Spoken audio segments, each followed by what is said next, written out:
Opposition की पूरी तहरीक NRO के लिए है, जो नहीं दूंगा। पीडीएम फारिग हो चुकी, इससे हुकूमत को कोई खतरा नहीं। वजीर आजम की ऑपोजिशन को टफ टाइम देने की हिदायत। तर्जुमानों के इजलास की अंदरूनी कहानी सामने आ गई। वजीर आजम ने ट्वीट में कहा, नैब ने 2019 और 2020 में 379 अरब रुपए रिकवर किए। एहतसाब तब होता है जब इदारे आजादाना काम करते हैं। नैब किसी के कंट्रोल में नहीं, अब लगाम देना पड़ेगी। डिप्टी चेयरमैन सेनेट सलीम मांगवीवाला का सेनेट में खिताब।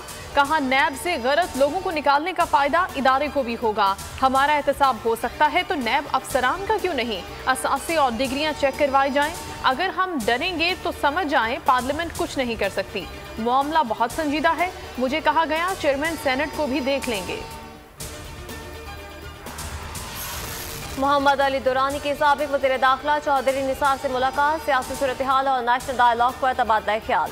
कौमी सलामती के इदारों और उनकी क़यादत को सियासत में न घसीटा जाए, दोनों रहनुमाओं का इत्तेफाक। फंक्शनल लीग के सेक्रेटरी जनरल शहबाज शरीफ और मौलाना फजल रहमान से मुलाकात कर चुके हैं।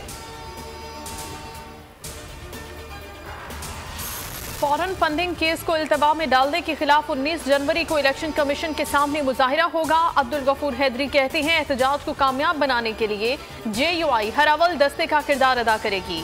इलेक्शन कमीशन का 6 जनवरी को अहम इजलास तलब। मुमकिन एहतजाज पर तबादला ख्याल होगा। सेनेट इंतखाबात ओपन बैलेट के जरिए करवाने से मुतालिक सदारती रेफरेंस। सुप्रीम कोर्ट ने चारों एडवोकेट जनरल्स को नोटिस जारी कर दिए। सूबाई असेंबली के स्पीकर कौमी असेंबली और चेयरमैन सेनेट को भी नोटिस। चीफ जस्टिस ने रिमार्क्स दिए कि चाहते हैं सूबाई इलेक्टोरल कॉलेज का मौक़िफ़ सामने आ सके। अगर कोई सियासी जमात चाहे तो केस में फरीक बन सकती है। मुल्क में तालीमी सरगर्मियां मरहलावार बहाल करने का फैसला। 18 जनवरी से 9वीं ता 12वीं, 25 जनवरी से 1ली से 8वीं तक के तलबा बस्ते संभालेंगे। जामियात 1 फरवरी से खुल जाएंगी।